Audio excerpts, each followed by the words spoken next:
There are clearly some very skilled activists out there, but the data we have doesn't show that doesn't show activist involvement as a clear alpha signal within the public equity market. So it's not something you're going to find a lot of exposure to here. It's something we've definitely considered and researched over time. Interesting. I would have thought the opposite, but I guess it's because most people only know like the 3 or 4 activist investors out there that actually are good at being activist Yeah. investors.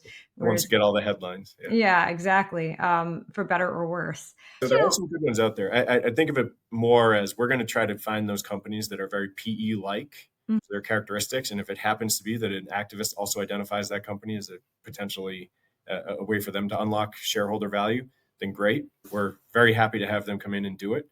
Like I said, there's kind of an alignment of thesis in a way. I was going to say, in a way, it's kind of a quant and an active manager. I would think you'd find yourself identifying similar companies because you're kind of both looking for the same thing. Yeah, exactly. It's again, it can be a natural byproduct of the process, just like having these public to private takeouts of names in our portfolio. More byproduct of the process than a clear objective of the process. Exactly. So, what are some of the ways that you guys think about future trends in private equity? We joke about this all the time. I definitely send you memes from time to time of the Instagram PE guy, Johnny, where he has these funny little videos that he creates that are like every PE stereotype. But he often references PE trends, right, in his little skits. And common PE trends that we see today are things like pediatric dental roll-ups.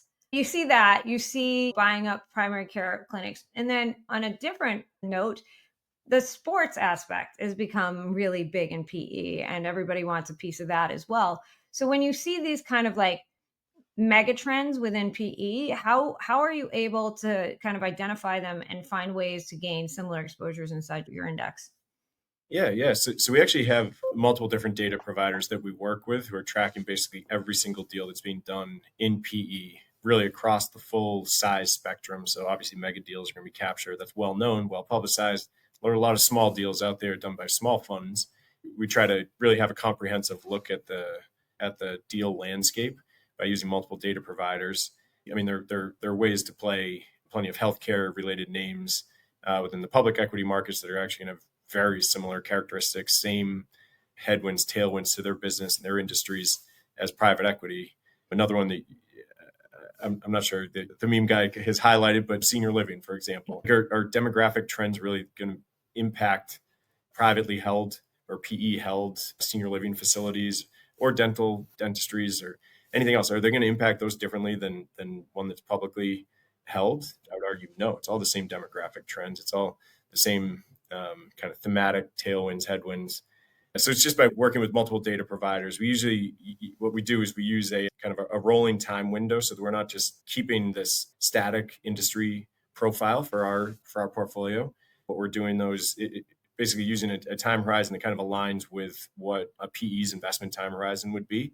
Mm-hmm. And that definitely changes over time. So you've seen over the years, big increase in the appetite for software companies and specifically SaaS companies within traditional private equity. That type of evolution is absolutely going to be reflected in our portfolio as well. So this is definitely a living, breathing industry profile rather than one that's kind of set it and forget it.